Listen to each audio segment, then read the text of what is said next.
Something was happening very wrong in that hospital. I was born and raised in a little town called Maplewood, Pennsylvania. It was the kind of place where everyone knew everyone and life was simple. My dad was a mechanic and my mom ran the only grocery store in town. We didn't have much, but we had each other, and that was enough. Growing up, I was just like any other kid, curious. Always exploring the woods near our house, getting into trouble here and there, but what really got me were the stories that the old folks in town would tell. Ghost stories mostly. Haunted houses, creatures in the woods, that sort of thing. I loved hearing them, but I never really believed any of it. Fast forward a few years, and I'm in my early 20s trying to figure out what to do with my life. There weren't many jobs in Maplewood, so I ended up taking a job as a security guard at St. Mary's Hospital in the city. It was a pretty old building, built way back in the early 1900s. The place had history, that's for sure. The walls seemed to whisper secrets, and sometimes, late at night, you could hear strange noises echoing through the empty halls. I didn't pay much attention to it though. I figured it was just a building settling, or maybe a rat scurrying around. My job was mostly uneventful. I worked the night shift, so it was pretty quiet. I'd make my rounds, check the doors, make sure everything was locked up. It wasn't exactly thrilling, but it paid the bills. Most nights I was alone in those long, dimly lit corridors. The place had a way of playing tricks on your mind. The shadows seemed to move when you weren't looking, and sometimes I'd hear faint whispers, but I always shrugged it off. I told myself it was just the wind or my imagination. But then came that night, the night that changed everything. It was a cold, rainy night, one of those nights where the wind howls and the rain pelts against the windows like it's trying to get in. I was making my rounds just like any other night when I heard it, a faint noise coming from one of the old deserted wings of the hospital. The east wing, if I remember right.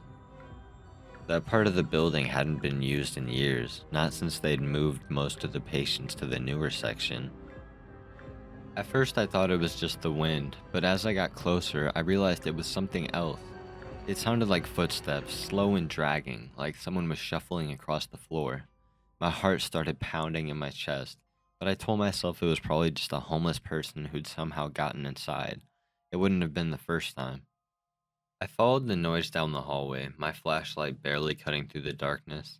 The air was cold, colder than it should have been, and there was the smell, like something rotten. When I turned the corner, I saw her. She was standing at the end of the hallway, her back to me. She was wearing a hospital gown, the kind they give patients, but something was off. Her legs were all wrong. They were bent backward, twisted in a way that shouldn't have been possible. I froze, my heart in my throat. For a moment, I thought it was just a trick of the light, or maybe I was seeing things. But then she turned around. I'll never forget what I saw. Her eyes, they were black, completely black, like there was nothing but darkness. And that smile, it was twisted, unnatural, like her face had been stretched into a grin. But the worst part was the way she moved. She didn't walk, she ran, her twisted legs carrying her toward me faster than any human should be able to move. I didn't think, I just turned and ran.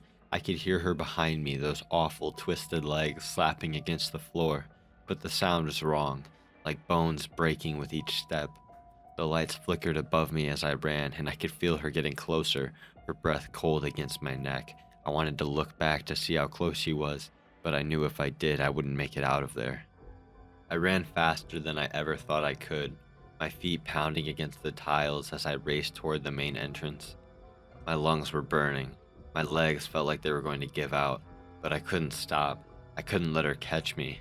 Just as I reached the doors, I heard a scream, a high-pitched, blood-curdling scream that echoed through the hallway. I don't know if it was her or me, but it was enough to push me through those doors and out into the cold night. The moment I crossed the threshold, everything went silent. The footsteps stopped, the lights stopped flickering, and the cold, oppressive feeling that had been pressing down on me vanished. I stood there, gasping for breath, staring back at the hospital. She was gone, but I knew she was still there, hiding in the shadows, waiting. I quit the next morning, told my boss I couldn't do it anymore, and I packed up and went back to Maplewood. I never told anyone what happened that night. Not really. I mean, who would believe me? But I can still feel her eyes on me, even now, like she's watching, waiting for the right moment to come back. I don't go back to the city much anymore, and I stay away from hospitals whenever I can. But every now and then, when the wind howls just right, or when I'm alone at night, I think about her, about what I saw, and about how close I came to never making it out of that hospital. And I wonder if she's still there, haunting those halls, waiting for the next poor soul to come across her path.